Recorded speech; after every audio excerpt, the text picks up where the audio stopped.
Мүмкіндігі шектеулі жандарды жұмысқа орналастыру, инва-такси қызметін жетілдіру және зағип жандарды шипажайларда сауықтыру. Осы және өзгеде мәселелер Нұр Отан партиясының облыстық филиалы жанындағы қоғамдық кеңестің бірлескен отырысында талқыланды. Қоғамдық кеңестің бірлескен отырысында алдымен мүмкіндігі шектеулі жандарды жұмыспен қамту мәселесі қаралды. Мемлекеттік еңбек бағдарламасының бір бағыты мүгедектерді жұмысқа орналастыруды көздейді. Бізде ағымдағы жылдың 1 қарашасына жалпы 668 мүмкіндігі шектеулі азаматтар жұмыспен қамтудың әртүрлі шараларымен қамтамасыз етілді. Соның ішінде 520 азамат жұмыстарға орналастырды. Қазіргі таңда жалпы облыс бойынша 1700-ден астам азамат бизнес бастау жобасы бойынша оқытылған болса, соның ішінде 59 мүмкіндігі шектеулі азаматтар бар. 9 азамат өзінің несие алып, жеңілдетілген 6%-дық екеуі өз істерін ашуға, қалғаны өз істерін кеңейтуге бағыттарға алды.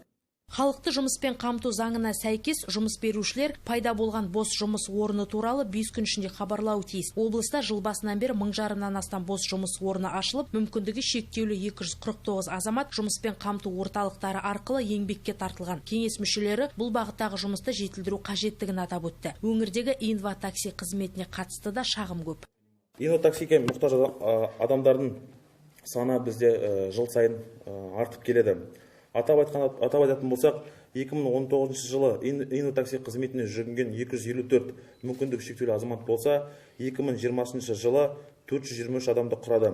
Ал бүгінгі таңда дәл қараша айының 15 жұлдызына 588 адам біздің мүмкіндігі шектеулі азаматтар қала деңгейінде инва-такси қызметіне жүгініп отыр. Біздің қала тұрғындарынан, қала мүмкіндігі шектеулі азаматтарынан арыз шағымдар келіп түсуде. Бізде автокөліктердің жетіспеушілігі және де уақытылы бармауы және де осы заңнама аясында бұл жерде тек қана әлеуметтік бағытталған мекемелерге инва-такси жүйесі қызмет атқарады.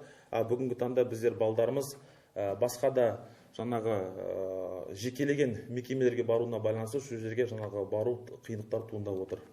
Жиынға қатысушылардың айтуынша арнайы таксилер мүгедектердің мұқтаждықтарына бейімделмеген, жүру кестесі де ыңғайсыз. Көлік жүргізушілері мүмкіндігі шектеулі жандарды тұрғылықты жеріне дейін апарудан бас тартатын жағдайлар жиі кездеседі екен.